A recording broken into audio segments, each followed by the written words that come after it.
세상에 떠도는 기묘한 괴담들. 첫 번째 이야기. 삼촌은 시골에서 정신과 의사를 하셨다. 삼촌은 시골 정신과 의사였다. 정확히 말하자면 약으로는 고칠 수 없는 환자와 대화를 나눠 증상을 정신적인 측면으로 개선시키는 일을 했다. 카운슬러라고 표현하는 게 알아듣기 쉬우려나. 아버지와 삼촌은 둘뿐인 형제여서인지 사이가 좋았다. 우리 집에도 자주 놀러 와서는 아직 초등학교 1, 2학년 정도였던 나와 놀아주는 일도 많았다. 역시 의사다 보니 사정도 넉넉하셨던 건지 용돈도 통 크게 주셔서 나는 삼촌이 무척 좋았다. 그리고 그 삼촌을 마지막으로 만났을 때의 이야기다. 지금으로부터 4년 전 겨울 방학 때였다. 나는 그해 4월부터 고향을 떠나 사포로에 있는 고등학교에 다니고 있었다. 방학이 되자 어머니가 삼촌도 오실 거니까 설날에는 집에 오렴하고 연락을 하셨다. 어차피 대청소 수발이나 시키려는 거겠지 하면서도 어머니가 만든 밤과자도 먹고 삼촌한테 세뱃돈도 받을 겸 나는 오래간만에 집으로 향했다. 집에 돌아오자 여느 명절 때처럼 삼촌이 응접실에 앉아 있었다. 인사를 하려던 나는 깜짝 놀랐다. 내 기억 속에 삼촌은 말라깽이라 밥도 제대로 못 먹고 다니는 것처럼 생긴 아버지와는 달리 100kg은 좋게 될 정도로 키도 덩치도 엄청난 분이었다. 그랬던 삼촌이 아버지 이상으로 비쩍 마른 모습으로 앉아 계셨던 것이다. 머리카락도 잔뜩 푸석푸석해져서 무슨 노숙자 같은 모습이었다. 그때는 무슨 일이에요. 삼촌. 엄청 멋있어지셨네라고 웃어남겼지만 그날 밤 식사를 마친 후 아버지는 목욕탕에 들어가고 어머니는 부엌에서 뒷정리를 하느라 거실에는 나와 삼촌 둘만이 있었다. 처음에는 옛날 이야기도 하고 너 사포로에서는 제대로 지내고 있는 거냐? 하고 물어오시는 등 평범히 이야기를 하고 있었다. 그러던 도중 갑자기 삼촌은 진지한 얼굴을 하고는 물었다. 지금 아이 목소리 들리지 않았냐? 삼촌은 애당초 술 같은 거 마시지도 않는 분일 뿐 아니라 내게 농을 건네는 분위기도 아니었다. 조금 당황하면서도 나는 안 들렸는데요 라고 대답했다. 삼촌은 조금 슬픈 것 같은 얼굴로 그런가 역시라고 중얼거렸다. 삼촌 말이다. 요즘 어디에 있던지 아이 목소리가 들린다. 이런저런 걸 나한테 명령을 해대는 거야. 삼촌이 일하는 병원은 평범한 의료시설이 아니라 이미 중증이라 회복에 가망이 적은 사람들을 격리하는 수용소에 가까운 곳이었다. 산속에 지어져 있을 뿐더러 창문에는 전부 쇠창살이 박혀 있는 곳이다. 끝에 거기서 일하며 환자들과 계속 이야기를 해야 하는 카운슬러들도 조금씩 영향을 받게 된다는 것이었다. 특히나 성실하고 올곧은 사람이면 환자들의 이야기를 너무 진지하게 받아들이다 보니 영향을 받아 어느새 비슷한 이상을 보이는 경우도 잦다고 한다. 삼촌의 말에 따르면 얼마 전에도 같은 카운슬러로 일하던 여의사 중 한 명이 음파가 뇌에 박히는 게 보여요. 라고 말하더니 어느 날 스스로 목을 매 버렸다고 한다. 나도 이제 한계가 온 것 같구나. 삼촌은 억지로 지어낸 게 아니라 묘하게 즐거운 듯 웃었다. 곧 삼촌은 가만히 테이블 위에 놓여있던 귤을 들더니 내게 내밀었다. 보이냐? 뭐가요? 구더기가 잔뜩 들어붙어 있어. 봐라. 또 안에서 갉아먹으면서 껍질을 뚫고 구물구물 나오고 있잖느냐. 흰색의 구더기가 꿈틀거리고 있어. 뭘 먹으려 하던 이런 게 눈에 보인단다. 먹으면 내 몸 안에서 파먹고 나올 것만 같아. 삼촌이 그렇게까지 야인 이유가 바로 이것 때문이었다. 제대로 밥도 먹을 수가 없었던 것이다. 최근 들어서는 잠자는 것마저 괴롭다고 삼촌은 말했다. 잠을 청하고 있노라면 천장에서 누군가가 삼촌을 지그시 내려다보고 있다는 것이었다. 마지막으로 미안하다라고 한마디 한 후 삼촌은 거실을 나섰다. 하지만 그 이야기를 듣고도 나는 아직도 삼촌이 그저 장난으로 무서운 이야기를 해준 것이라니 할 뿐이었다. 다음날 아침 삼촌은 이미 집을 떠난 후였다. 가족 중 누가 일어나기도 전에 돌아가 버린 것이다. 삼촌이 묵었던 방에는 전날 잠자리에 깔아뒀던 이불도 그대로였다. 말 그대로 몸 하나만 달랑 마치 무언가로부터 도망치듯 사라진 것이다. 어머니의 말로는 그 후 삼촌에게 아무리 전화를 해도 받는 일이 없었다고 한다.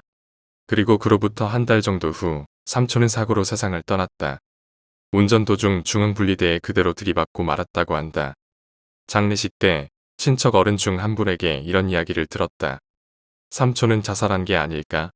라는 목격자의 증언에 따르면 그날은 무척 맑아 딱히 도로에 얼어붙은 곳이 있었던 것도 아니었다고 한다. 삼촌의 차도 도로를 따라 곧바로 잘 달리고 있었는데 갑자기 스스로 핸들을 꺾더니 중앙분리대로 차를 들이받았다는 것이다.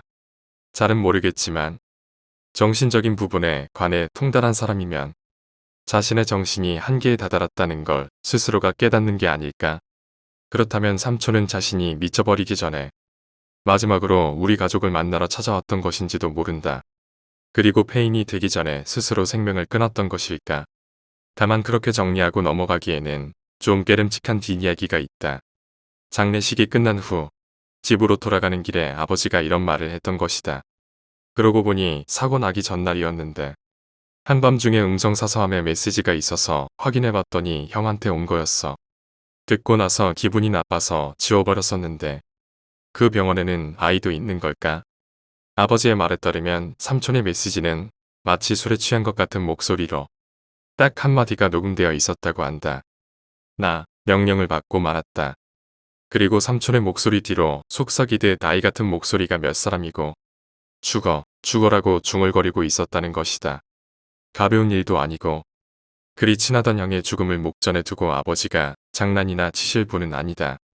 아직 아버지는 건강하시지만 나는 아직도 두렵다. 언젠가 아버지도 그 아이들이 부르는 소리를 듣게 되시는 건 아닐까. 두 번째 이야기, 짧은 그담들. 1. 나에게는 10살 정도 나이 차이가 나는 사촌 누나가 있다. 굉장한 미인으로 성격도 상냥하다. 이름은 유키. 유키는 내 아키히토라는 이름을 맨 앞자만 따서 애칭으로 아군이라고 불러주었다. 근처에 살고 있었기 때문에 비록 나이 차이가 많이 나긴 했지만 같이 잘 놀아주었다. 유년 시절은 언제나 함께였고 정말로 좋아했다. 유키가 사회인이 되고 난 이후로는 같이 놀 기회가 줄어들었지만 변함없이 사이좋게 지내고 있었다. 내가 중학교에 입학했을 무렵 유키는 결혼했다. 첫사랑이라고나 할까? 그런 정을 느끼고 있던 나는 솔직히 조금 쇼크였다. 결혼과 함께 멀리 이사간 그녀와는 더 이상 만나지 않게 되었다. 그리고 얼마 뒤 오랜만에 그녀가 우리 아파트에 놀러왔다. 오랜만의 지회였지만 행복한 유키의 얼굴을 보자 왠지 가슴이 답답했다. 아군, 오래간만이야. 응. 나는 계단을 오르면서 대답했다. 복잡한 감정을 비치지 않기 위해 조금 앞서서 걷던 나는 살며시 뒤를 돌아보았고 그러자 왠지 유키의 슬픈 표정이 살짝 스쳐 지나갔다. 그러나 곧 그녀는 다시 표정을 고치며 밝게 웃었다. 아군은 정말 그런 나의 기분을 알 리 없는 유키는 나의 뒤를 바싹 쫓아 올라왔고 같이 가자며 내 손목을 잡아왔다. 그러나 그 순간 내 가슴은 아플 정도로 격하게 뛰었고 난 그 손을 나도 모르게 뿌리쳐버렸다. 그리고 그 뿌리침에 의해 계단에서 밸런스를 잃은 유키는 굴러 떨어졌다.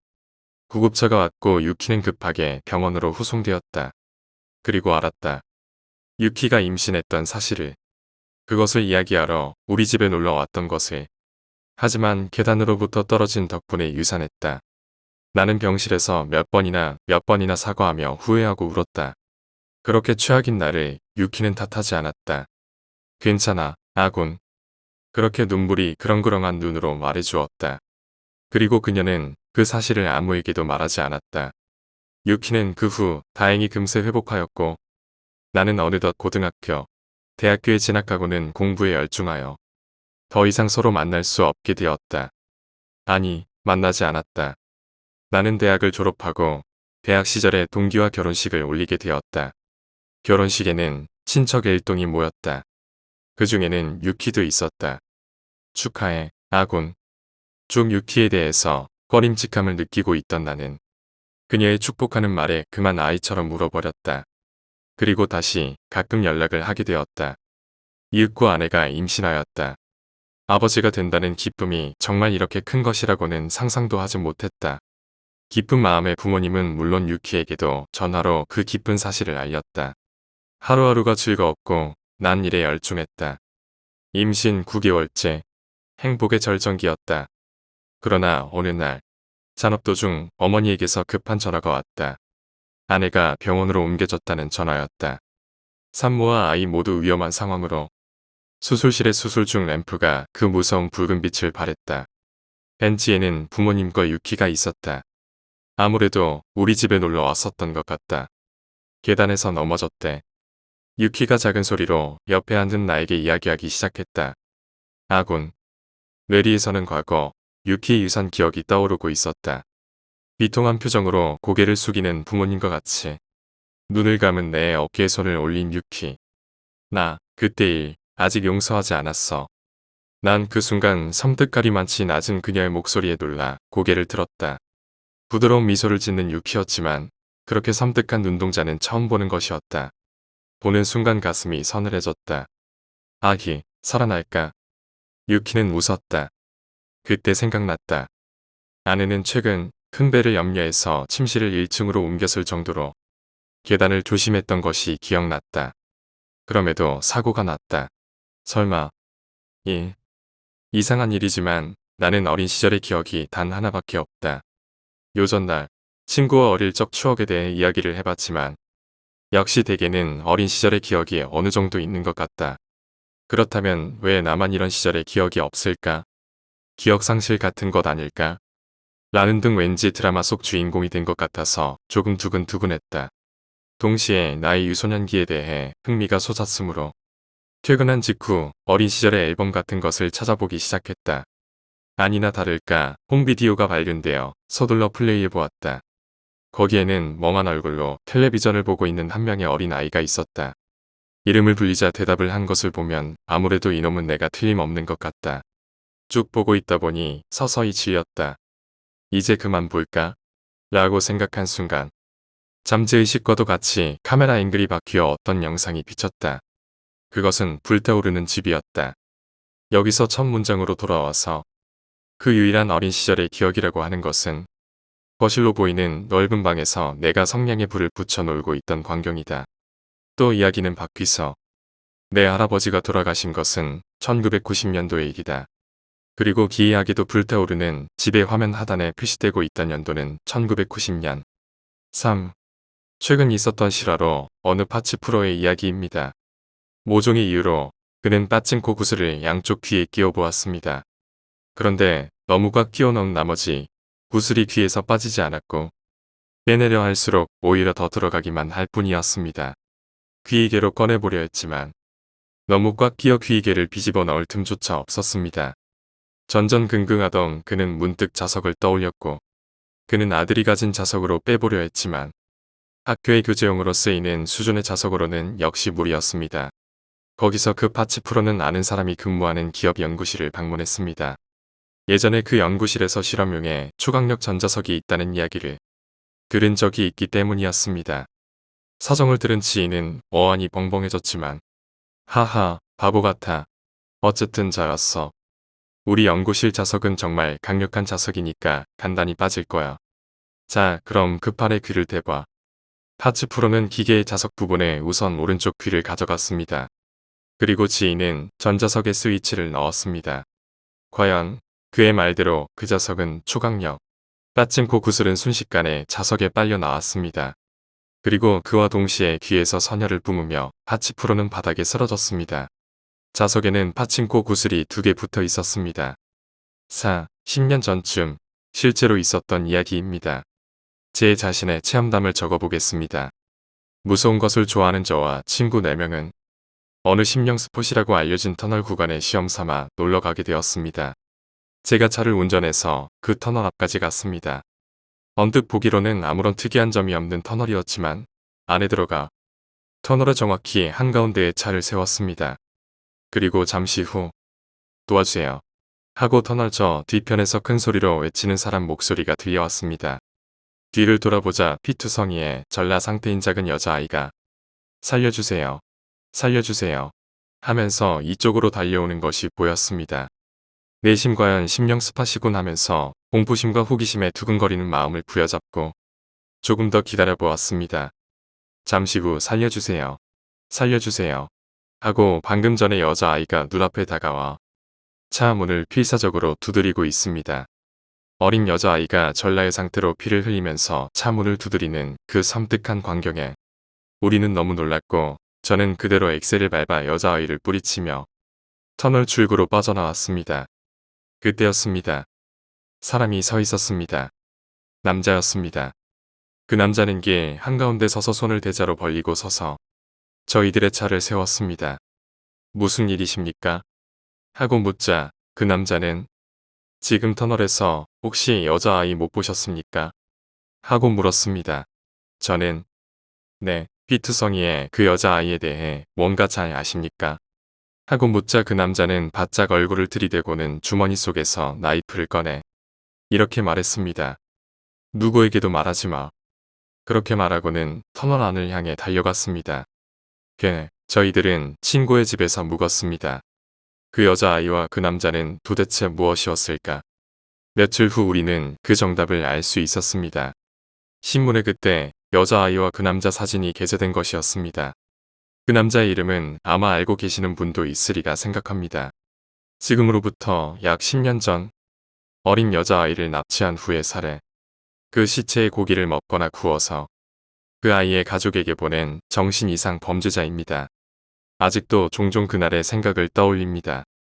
만약 그때 우리 4명이 그 아이를 도와주었다면 그 여자아이는 죽지 않았을 텐데 하고 어느 비행기의 승객 중 갓난아기를 동반한 부부가 있었다.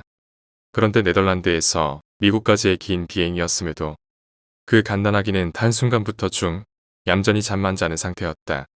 울기는커녕 손가락 하나 꼼짝하지 않은 것을 이상히 여긴 스튜어디스가 의사에게 보이려고 아기를 안아든 순간 무서운 사건이 발각되었다. 이 젊은 부모님은 사실 부부도 뭣도 아니었고 마약을 밀수하고 있었던 것이었다. 그리고 그 방법이란 죽은 갓난아기의 뱃속을 깨끗이 도려내고 그 속을 마약으로 채워 넣는 것. 그는 고교생. 선천적으로 심장의 장애를 갖고 있었다. 그리고 열린 연례 행사였던 마라톤 대회. 의사나 가족, 클래스메이트가 모두 만류했음에도 불구하고 그는 출조를 결의했다. 모두와 함께 달리고 싶다. 아니나 다를까 그는 최하위로 골인했지만 골인 지점에서는 클래스메이트 전원이 그의 완주를 박수로 축하해 주었다. 그러나 그 레이스가 그의 심장에 준 부담은 상상 이상이었고 결국 그는 돌아오지 못할 사람이 되고 말았다. 문득 그날이 떠오른 나는 그와의 추억이 남아있는 마라톤 대회의 사진을 바라보고 있었다. 그리고 그의 골인 순간을 찍은 사진 한 장에 손을 뻗었다. 웃는 얼굴로 박수를 치면서 그를 축하하는 클래스메이트들. 박수의 타이밍도 절묘하게 맞아떨어졌다. 모두가 손바닥을 맞춘 상태에서 사진이 찍혔다. 그래, 마치 무엇인가를 비는 것처럼. 7. 사카키바라 사건의 진실. 사카키바라 사건이란 범인이 초등학생을 유괴, 살인한 후 목을 잘라 그것을 인근의 방송탑과 중학교 정문에 올려놓은 엽기적인 살인사건입니다. 게다가 범인은 시체와 함께 남긴 메모에 나는 살인이 즐겁다. 경찰들은 나를 막을 수 있으면 막아봐라 등이 도발하는 문구를 적어 놓았으며 얼마 후 1300자에 이르는 성명서를 각 언론사에 보내 자신의 이름을 사카키바라 세이터라고 부를 것을 지시하는 담대함마저 보입니다. 무엇보다 충격적인 것은 체포된 후 알고 보니 범인은 14세의 중학생이었다는 사실로 이는 전 일본을 충격과 경악에 빠뜨린 바 있습니다. 이건 별로 안 알려졌을걸. 우리 대학의 교수가 그 사카키바라에 필적 감정을 했는데 일전에 내가 로 시작되는 그 성명문은 원래 한 장이 아니고 더욱 무서운 내용이 담긴 뒷장이 있는 것 같다는 사실. 실제로 그 성명문의 사진을 보면 그 교수와 범인은 그 밖에 또 있다. 혹은 공범자가 있는 것 같다. 8. 어느 남자가 있었다. 그는 언제나 게으름을 피웠고 매일매일이 건성건성이었다.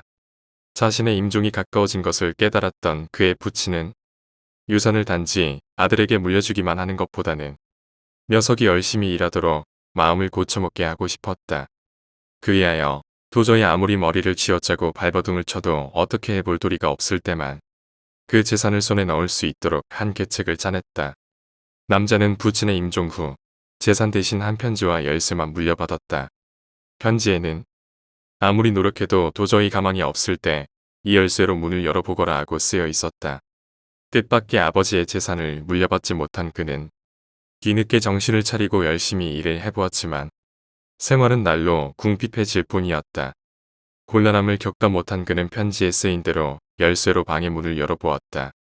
그러나 그곳에는 내심 기대한 어떤 구원책은커녕 자서룡의 로프만이 천장에 매달려 있을 따름이었다. 죽으라는 말인가? 남자는 울분을 토하며 마음을 고쳐먹고는 더더욱 열심히 일했다. 그러나 그랬음에도 생활은 여전히 악화일로였다. 남자는 마음속 깊이 절망을 느끼며 그 로프를 떠올리고는 결국 그곳에서 자살을 기도했다.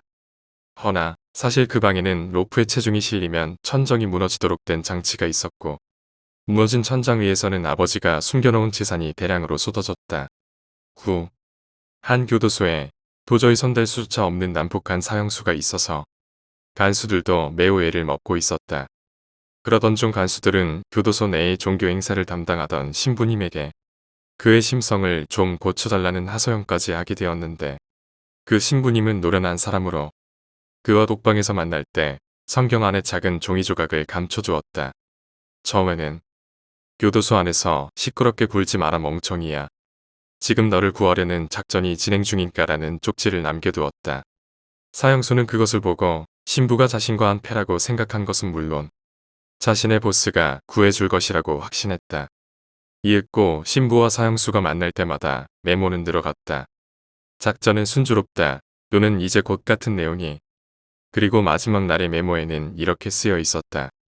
작전의 실행은 마지막 순간에 사형수에게 있어서는 이 세상에서 마지막 날 최후의 만차를 먹은 후 신부에게 마지막 소원까지 말한 그는 웃는 얼굴로 전기의자로 향했고 마지막으로 얼굴 앞에 커버를 씌우는 순간까지도 그는 웃는 얼굴이었다.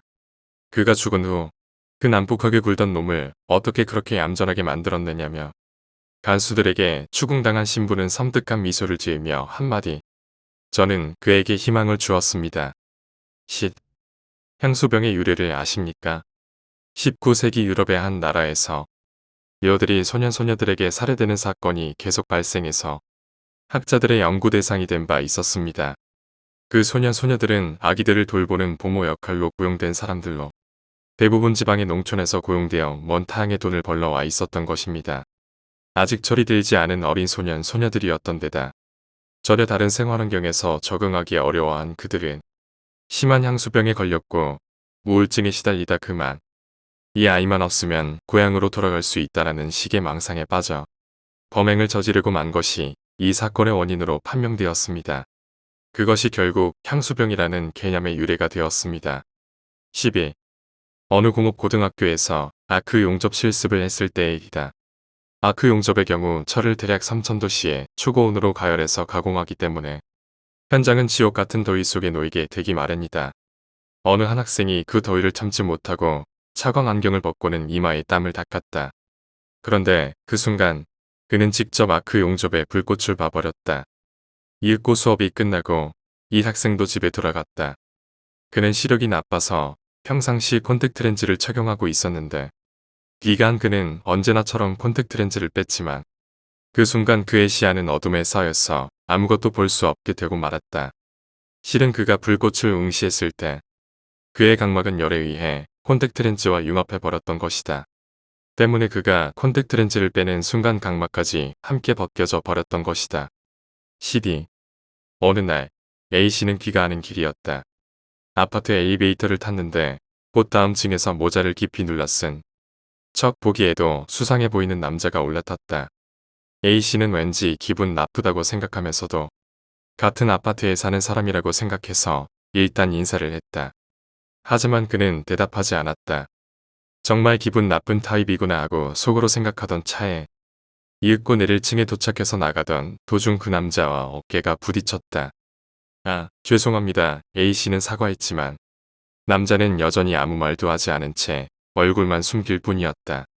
집에 돌아온 A씨는 옷을 벗다가 문득 아까 부딪힌 어깨를 보자 핏자국이 묻어 있었다.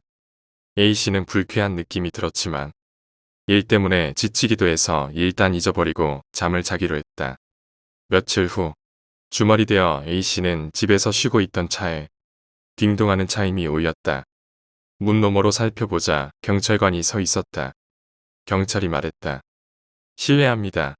실은 엊그저께 이 아파트에서 살인사건이 있었습니다. 그래서 탐문 중인데 혹시 누군가 수상한 사람을 본 적 없으십니까? 그러고 보니 그날의 일이 떠올랐다. A씨는 그 엘리베이터에서의 일을 떠올렸지만 요새 한참 피곤한 차에 이런 귀찮은 일까지 휘말리면 좋을 게 없겠다 싶어서 그냥 아니 죄송합니다만 딱히 마음에 집히는 건 없습니다. 하고 넘겨버렸다. 그러자 경찰은 고개를 끄덕이고 떠났다. 그리고 그 다음 날 아침 A씨가 TV를 켜자 자신이 살고 있는 아파트에서의 살인사건이 보도 중이었다. 그 범인이 체포되었다는 내용이었다. 그리고 이윽고 그 범인의 얼굴이 공개되자 A씨는 섬뜩한 느낌을 숨길 수 없었다.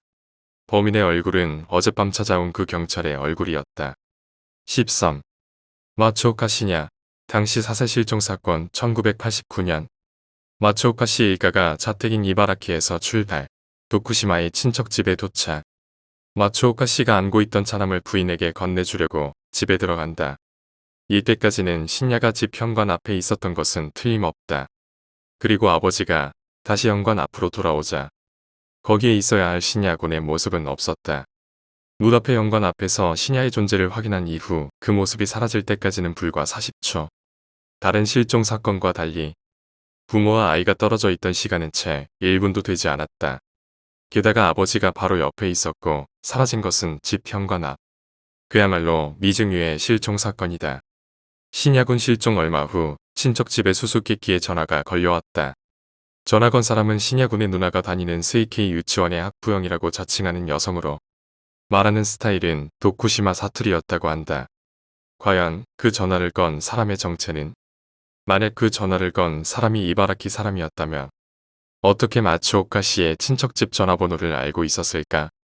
반대로 도쿠시마 사람이었다면 어떻게 신야군이 다니는 이바라키의 스이케이 유치원을 알고 있었을까? 실종되기 전날 신야군은 무언가를 무서워하고 있었다. 각지에서 신야군과 비슷한 인물의 목격 정보가 다수 있었다. 14. 이시이 마이 행방불명사건 1991년 자택 2층 방에서 친구 두 사람과 함께 침대에서 자고 있던 마이가 자취를 감추었다. 이것 또한 기묘한 실종 사건. 마이를 마지막으로 확인한 것은 어머니로 마이에게 이불을 덮어주었을 때는 24일 오후 10시 30분. 마이가 없어진 것을 최초로 깨달은 것은 함께 자고 있던 친구 두 사람으로 발견 시간은 그녀들이 깨어났을 때는 25일 오전 5시 30분. 마이는 겁이 많아 화장실조차 혼자 가기 어려워했으며 따라서 오밤중에 혼자 어딘가에 나갔다는 것은 생각하기 어렵다. 함께 자고 있던 친구 중 한 명이 심야의 침실에서 한 남자가 마이와 이야기하는 모습을 보았다고 증언. 그러나 잠에 취해 있었을 가능성도 있기 때문에 100% 사실인가는 단언할 수 없다. 집에는 1층과 2층에 각각 현관이 있으며 실종 전날 밤은 각각 잠겨져 있었다. 마이 어머니가 2층에서 자고 있던 마이에게 이불을 덮어준 후 화장실을 이용. 이때 1층 현관문이 닫히는 소리가 났으므로 창문으로 확인하자 같이 살던 종업원 K가 밖으로 나가는 것을 확인했지만 딱히 신경 쓰지는 않았다고 한다. 그 후 1층의 옥실에서 목욕. 이때 다시 1층 현관문에 여닫는 소리가 났으며 누군가 2층의 계단을 오르는 톡톡 소리를 듣는다. 다른 실종 사건들과 달리 마이 사건은 실종 당초부터 혐의가 강한 이상한 인물이 있다. 마이의 부모는 누가 범인인지 알고 있는 듯. 15. 카무마의 유키 실종 사건 1991년 자택에 있던 도중 마시다만 코코아와 핑크색 점퍼만 남겨두고 실종됐다. 초등학교 2학년 유키는 이날 오후 2시경 친구와 헤어져 집에 귀가했다. 오후 2시 반경 어머니의 전화를 받는다.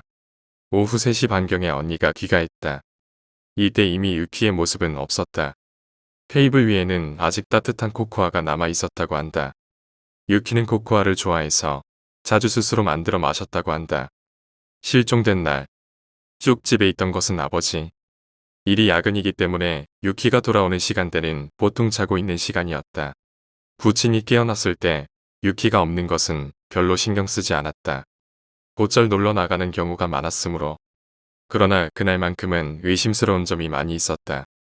마시다만 코코아, 놀러갈 때 입는 점퍼나 자전거가 그대로였던 점. 또한 이날 유키는 친구와 놀지 않았다고 한다. 이것은 무엇을 의미하는 것일까? 유키가 실종된 지 3년 후 이 실종 사건을 한층 더 미궁에 빠뜨린 이에 불가의 괴문서가 도착한다. 유키 실종 사건을 말할 때 이 괴문서는 빠뜨릴 수 없는 존재가 되었다. 이 이해가 불가능한 문장은 읽고 있는 사람의 등골을 서늘하게 만드는 기분 나쁜 데가 있다. 이 괴문서의 내용을 둘러싸고 넷상에서도 많은 억측이 있었다. 단순한 못된 장난일지도 모르고 실종과 무언가 관계가 있을지도 모른다. 유키 실종 사건을 단번에 유명하게 만든 이 괴문서는 지금도 구전되고 있다. 위 괴문서로부터 얼마 후 꽃 한 통의 편지가 집에 도착한다.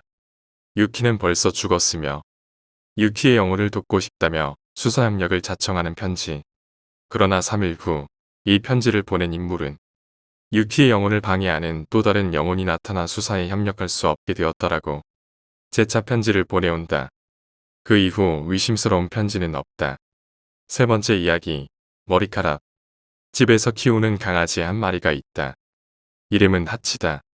하치는 무엇이든 잘 먹고 소화도 잘 해냈다. 그야말로 나처럼 너무 건강해서 탈이었다. 집 문을 열어놔도 하치는 밖에 나갔다가 저녁 즈음이 되면 항상 스스로 집에 들어온다.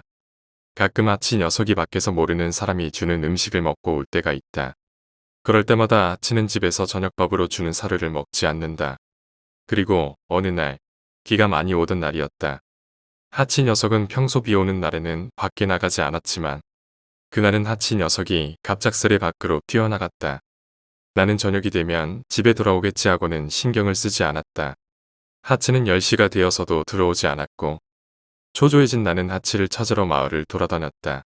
그리고 옆 동네 공터에서 겨우 하치를 찾을 수 있었고 나는 하치를 안고 집에 데려왔다. 하치를 씻기고 하치에게 밥을 주려고 사료를 먹이통에 붓는 순간 하치가 헛구역질을 몇 번 하고는 토를 했다. 그리고 그 토에서 검고 긴 머리카락이 나왔다. 하치가 먹고 온 것은 도대체 무엇이었을까? 네 번째 이야기, 100년 된 목욕탕. 내가 초등학생일 무렵 우리 집 근처에는 100년 가까이 이어져 온 작은 목욕탕이 있었다. 하지만 오래된 가게라고는 해도 시대의 흐름 때문인지 손님들이 그리 많이 찾아오는 곳은 아니었다. 우리 할아버지는 그 목욕탕을 무척 좋아해서 매일같이 그 목욕탕에 다니는 게 소소한 즐거움이셨던 것 같다. 아무 예고 없이 갑작스레 세상을 떠나셨지만 돌아가시기 전날까지도 목욕탕에 갔었으니 어느 주말 밤 나는 아버지와 함께 목욕탕에 갔다. 옷을 벗고 힘차게 욕실 문을 열었는데 깜짝 놀랐다. 언제나 파리나 날리고 있던 목욕탕이 어찌된 일인지 사람으로 가득 차 있었다. 욕탕 안에도 사람투성이고 씻는 곳에도 사람들이 꽉 차 있었다. 내 뒤를 따라온 아버지도 깜짝 놀랄 정도였다. 이래서는 못 들어가겠네. 좀 기다릴까? 아버지는 맥주를, 나는 아이스크림을 사고 탈의실에서 기다리기로 했다. 목욕 전에 아이스크림을 먹다니. 평소와는 완전 차례가 반대라 나는 어쩐지 즐거웠다. 한동안 기다렸지만 나오는 손님은 아무도 없었다. 아버지가 가서 지금은 어떤지 좀 보라고 해. 나는 다시 가서 문을 열었다. 그리고 또 놀랐다. 아까 전까지만 해도 그토록 혼잡하던 목욕탕이었는데 지금 보니 손님은 두세 명뿐이었다. 방금 전까지 사람으로 가득 차 있었던 데다 나온 사람도 없었는데 아버지도 깜짝 놀란 듯 했지만 원래 사람이 사소한 건 신경 쓰지 않는 분이라 아무 일 없었던 듯 평소처럼 목욕이나 했다. 목욕을 마치고 돌아가는데 카운터 옆에 붙은 종이가 눈에 들어왔다. 이럴 수가 이번 달을 마지막으로 가게를 닫는다는 것이었다. 오적에 일주일가량 남았는데 문득 깨달았다. 아직 어린 나이였는데도 왠지 아까 그렇게 손님이 많았던 이유를 알 수 있을 것 같았다. 가게가 문 닫는 게 아쉬워서 먼 옛날부터 이 목욕탕을 찾았던 단골 손님들이 마지막으로 죄다 놀러 왔던 거겠지. 아버지도 나와 같은 생각이었던지 할아버지도 분명 계셨을 텐데 말이야. 기껏 아들이랑 손자가 같이 왔는데 인사라도 해주지 참. 이라며 중얼거리셨다. 나와 아버지는 그대로 아무 말 않고 손잡고 집에 돌아왔다. 목욕탕이 문 닫는 날 다시 한번 아버지와 목욕을 하러 갔지만 그날은 평소처럼 한산할 뿐이었다. 목욕탕이 가득 찬 걸 본 것은 그날이 처음이자 마지막이었다. 5번째 이야기, 가게. 다닌 지 얼마 지나지는 않았지만 나는 니온바시에 있는 회사에 다니는 직장인이다. 다들 알다시피 요즘 휴대폰은 전부 카메라 기능을 갖추고 있다. 신기한 것을 볼 때도 촬영을 하고 연예인을 마주쳐도 촬영을 한다. 바야흐로 꽤나 손안 휴대폰 카메라를 지니는 시대가 열린 것이다. 어느 날 퇴근하던 길이었다. 아마 저녁 8시경이었을 것이다. 이용바시는 회사원 유동 인구가 많은 지역이다. 저녁 8시는 퇴근하는 직장인이나 한잔하러 가는 직장인들로 복작복작한 시간대이다. 내가 건널목에서 신호가 바뀌기를 기다리고 있을 때였다. 자전거와 자동차가 엄청난 기세로 부딪혔다. 사고였다. 상당한 빠르기였기 때문에 자전거에 타고 있던 사람은 붕 하고 날아올라 나를 포함한 직장인들이 서 있는 횡단보도로 강하게 내팽개쳐졌다. 얼굴은 피투성이에 머리에서는 무시무시한 기세로 피가 철철 흘러내렸다. 나는 깜짝 놀라 구조대를 불러야 한다는 생각에 핸드폰을 허둥지둥 꺼내며 주위를 둘러보았다. 나와 함께 신호가 바뀌기를 기다리던 직장인들은 남녀노소 할 것 없이 휴대폰을 꺼내어 피투성이가 된 그 사람을 찍고 있었다. 줄줄 떼지어 휴대폰을 들이미는 그들의 얼굴은 실쭉실쭉 웃고 있었다. 예, 이거 참 충격적인데. 굉장한 광경을 보고 말았구먼. 사업가처럼 보이는 훌륭한 복색의 청년도 연세 지긋한 할아버지도 그 누구도 상황을 수습하러 다가가지 않았다. 그저 촬영을 멈추지 않았다. 나는 구조대를 부르고 빠른 걸음으로 그 장소에서 멀어졌다. 그곳에 1분도 더 있고 싶지 않았다. 휴대폰을 꺼내 들고 촬영을 하던 사람들의 얼굴에 어린, 형언할 수 없는 그 악의 어린 웃음. 나는 지금도 잊을 수가 없다. 일본은 역시 병들어 있는가? 아니면 내가 미쳐가고 있는 것인가? 6번째 이야기. 왜곡된 신념. 준석은 게임 중독이다. 모두들 준석을 비난하고 가족들도 한심하게 쳐다볼 뿐이다. 그럴수록 준석은 게임 속으로 현실로부터 도피를 한다. 30대 중반에 가까워진 준석은 이룬 것 하나 없고 가진 것도 없으며 고등학교에서 왕따를 당해 학교를 중퇴했다. 게임 속에서 준석은 최강이라고 불릴 정도로 많은 시간과 노력을 투자했으나 현실은 준석에게 너무 매정하고 차가웠다. 삐빅 3,800원입니다. 준석이 밖에 나가는 경우는 먹을 게 다 떨어져 집 앞 편의점에 갈 때뿐이다. 봉투에 담아드릴까요? 네. 감사합니다. 준석은 오늘도 아침부터 밤늦게까지 게임을 하고는 새벽이 되어서야 편의점에서 먹을 것을 사고 집에 돌아간다. 늘 그렇듯이 현실은 준석과는 전혀 상관이 없는 가까우면서도 너무 먼 곳이다. 어머, 거기 잘생긴 청년. 이리 와서 이거 하나 받아가요. 네, 저요. 그럼요. 어류키도 훤칠하네. 준석의 키는 165다. 사탕 발림이라는 것을 알고는 있었지만 준석은 기분이 좋다. 이거 왜 줘요? 제가 주는 게 아니라 하나님이 주는 거예요. 하나님을 믿으시면 사랑도 받고 안 되는 일도 다 잘 풀리고 웃으면서 항상 행복하게 사실 수 있어요. 혹시 이번 주말에 무슨 약속이 있어요? 네, 있는데요. 주말에는 준석이 하는 게임에서 길드 대전이 있는 날이다. 그럼 약속 끝나거나 아침이라도 괜찮으니 언제든 놀러오세요. 하나님은 항상 당신을 사랑하십니다. 준석을 사랑스러운 듯한 눈빛으로 쳐다본다. 준석이 현실에서 칭찬을 받은 적은 처음이다. 일요일이 되었고 준석은 평소처럼 아침에 일어나 발가락으로 컴퓨터 본체를 누르고는 전자레인지에 핫바를 돌린다. 안녕하세요. 길드 온 분들. 길마님 오셨네요. 오늘 길드 대전 하는 날입니다. 네, 랭킹 1위 유지합시다. 길마님 안녕하세요. 이번에 새로 들어온 꽃빈이라고 합니다. 어서 오세요. 부족한 길드 마스터지만 잘 부탁드리겠습니다. 길마님 스탯이 미쳤네요. 역시 랭킹 1위의 위험이. 여러분도 얼마든지 노력하시면 저처럼 될 수 있습니다. 준석은 게임 속에서는 모두에게 존경의 대상이 된다. 예유준석의 아버지가 지나가며 한숨을 쉰다. 준석은 애써 무시한 채로 게임에 몰두한다. 길드 대전이 끝났다. 랭킹 1위였던 준석의 길드가 3위로 하락했다. 아 시발 진짜 길드 온 분들 컨트롤 연습 좀 하시라니까. 길마 새끼 지 혼자 싸웠으면서 무슨 컨트롤이냐. 그냥 니 혼자 다 헤쳐먹어라. 뭐? 길드 잘리고 싶냐? 잘라라 병신아. 현실은 파워 후에 개 한심한 새끼가 게임 많이 했다고 부심 부리는 거 보소. 엑스님이 길드에서 추방당하셨습니다. 존나 뭣도 아닌 게 까불고 있냐? 길마님 좀 너무하신 듯. 길마 제정신이냐? 이 길드 니 거라고 갑질하네. 정말 더러워서 나도 나갈련다. Y님이 길드를 탈퇴하셨습니다. Z님이 길드를 탈퇴하셨습니다. O님이 길드를 탈퇴하셨습니다. B님이 길드를 탈퇴하셨습니다. 준석은 게임 속에서도 욕을 먹는다. 준석을 유일하게 우대하며 칭찬해주고 존경하는 게임 유저들도 욕을 하고는 준석의 곁을 떠난다. 아 시발 진짜 도움도 안 된 것들 그냥 다 꺼져버려라. 나 혼자만 싸워도 랭킹 유지할 수 있다. 시간이 지날수록 준석은 게임 세계에서도 점점 격리당하고 욕을 먹는다. 뭐야 내가 뭘 잘못했는데 왜 아무도 날 인정 안 하는 거야. 그리고 그때 준석의 눈앞에는 교회의 전단지가 보인다. 우리는 당신을 항상 기다립니다. 어서 하나님의 곁으로 오세요. 구원 받으십시오. 이 지옥 같은 세상에서 당신을 구원해 주시는 분은 오직 하나님 뿐입니다. 준석은 교회에 나가기로 결심한다.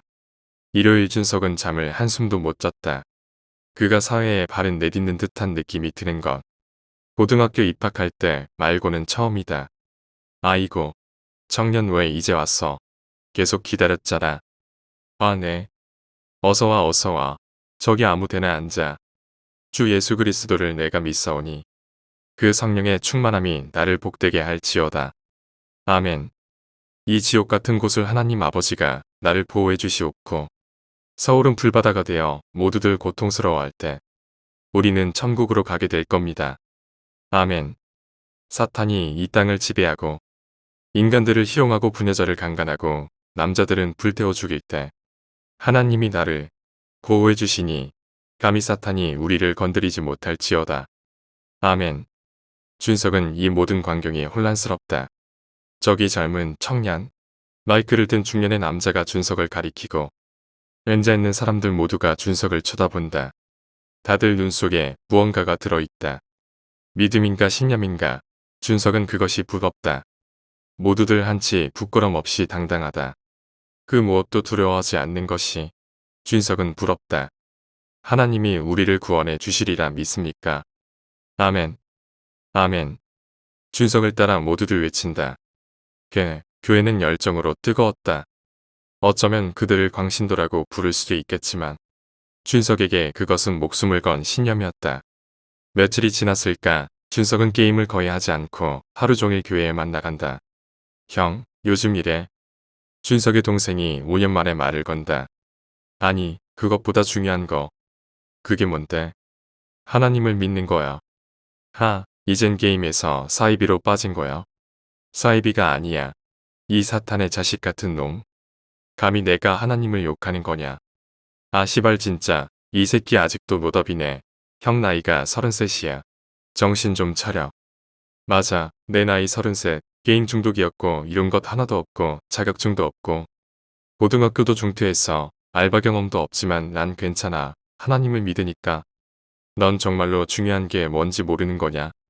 이곳이 불바다가 되면 넌 고통스럽게 불에 타 죽을 거다. 악마의 자식아. 와 말을 건 내가 병신이었구나 진짜. 동생은 자기 방으로 간다. 준석은 끝까지 동생에게 삿대질을 해가며 욕을 한다. 준석은 게임 아이디를 팔고 돈을 모두 교회에 바친다. 이 모든 것이 준석을 천국에 데려다 주는 것이다. 또한 준석은 집에서 가족들의 돈을 훔쳐 교회에 건네주기도 한다. 형, 내 카드랑 돈 형이 가져갔지. 걱정 마라. 넌 나중에 나한테 무진장 고마워할 거다. 우리가 죽어서 천국과 지옥의 심판을 받을 때 우리에게는 각자 창고가 있는데 거기에 하나님에게 바치는 것이 많을수록 그 창고에 곡물이 쌓이는 거야. 너랑 우리 가족 내가 천국에 보내주려고 하는 거니까 돈 더 있으면 좀 줘봐. 이 시발 새끼가. 준석은 동생에게 구타를 당한다. 친구들의 욕, 사회의 비난, 가족들의 한심한 눈빛. 그리고 격리 준석은 그때 깨달았다. 이 모든 것이 하나님의 뜻이라는 것을. 준석은 얼굴과 온몸에 멍이 들었지만 행복하다. 하나님의 뜻을 알게 되었기 때문이다. 준석은 그날 목을 매 자살을 했고 마침내 준석은 행복해졌다. 하나님의 곁으로 간다는 사실에 준석은 너무 행복했다. 너무나도 행복했다.